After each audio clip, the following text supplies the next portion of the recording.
America और Israel की नीतियों के विरोध में भारतीय कम्युनिटी पार्टी की ओर से राज्य भर में आंदोलन किया जा रहा है।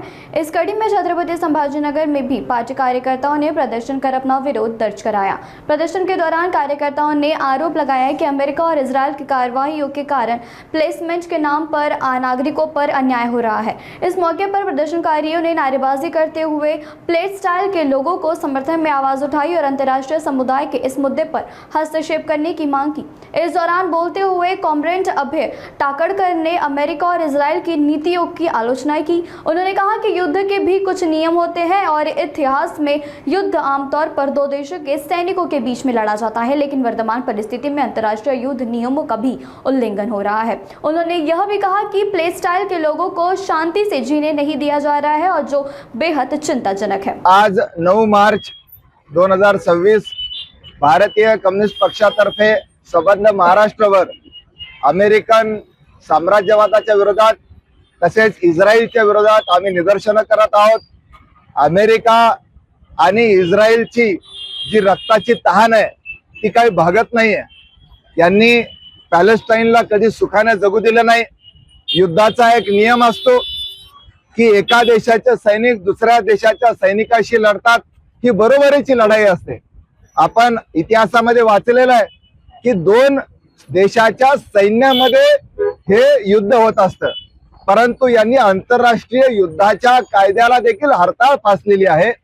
जे युनायटेड नेशन्स आहे त्याला देखील हे मानायला तयार नाही। व्हेनेझुएलाच्या राष्ट्रपतीला घरातून उचलून नेतात, त्याचबरोबर इराणच्या राष्ट्रपतीच्या घरावर बॉम्ब टाकून त्यांना मारतात, त्याचबरोबर शाळांवर बॉम्ब टाकतात।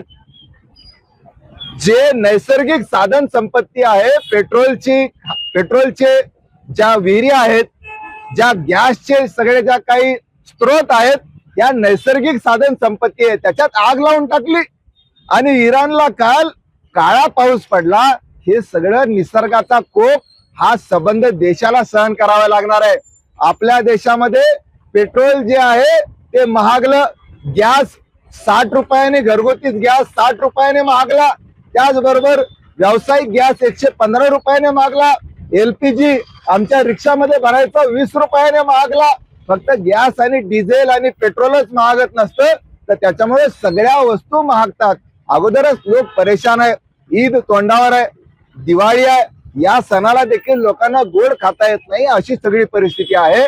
त्याचबरोबर आपल्याकडे जे पाहुणे आलेले होते इराणचे, जे आपल्याकडे युद्ध सराव करण्यासाठी आलेले होते, आपल्याकडे आपण असा विचार संस्कार ठेवणारे आहोत, अतिथी देवो भव असं आपले संस्कार आपल्याला सांगतात।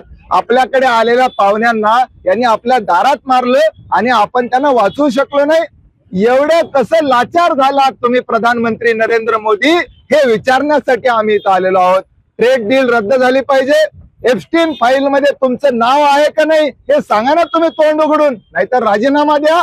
या मागणीसाठी आम्ही या ठिकाणी आलेलो आहोत। आम्ही इस्रायलच्या विरोधात आहोत, अमेरिकेच्या विरोधात आहोत आणि आम्ही इराणच्या बाजूने आहोत।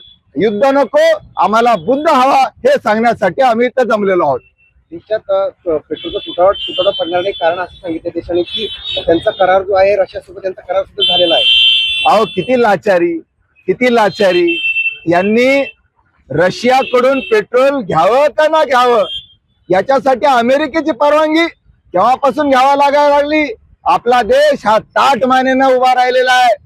प्रधानमंत्री पंडित जवाहरलाल नेहरू कोणासमोरही झुकले नाही, इंदिरा गांधी कोणासमोरही झुकल्या नाही, हे झुकले बी आणि वाकले बी।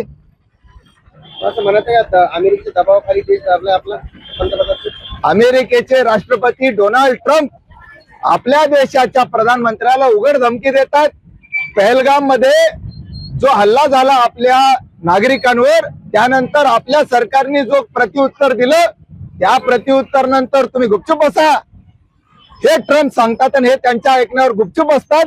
ट्रम्प 22 वेळाच बोलले की पहलगाम नंतर मी भारताला गुपचूप बसायला सांगितलं, नाही गुपचूप बसले, एकदा देखील तोंड उघडलं नाही।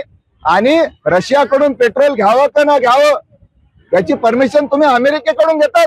एवढी लाचार कसे झालात तुम्ही प्रधानमंत्री नरेंद्र मोदी, आणि ते तुम्हाला एप्स्टीन फाईलची धमकी देतात। म्हणतात की नरेंद्र मोदीचं राजकीय आयुष्य मी बर्बाद करू शकतो, दाखवा बरं आमच्या मोदींचं राजकीय आयुष्य बर्बाद करून. आमच्या देशाचे प्रधानमंत्री आहेत ते, त्यांचा अपमान आम्ही सहन करणार नाही आणि एफटीन फाईलची चौकशी झालीच पाहिजे, नाहीतर नरेंद्र मोदींनी राजीनामा दिला पाहिजे.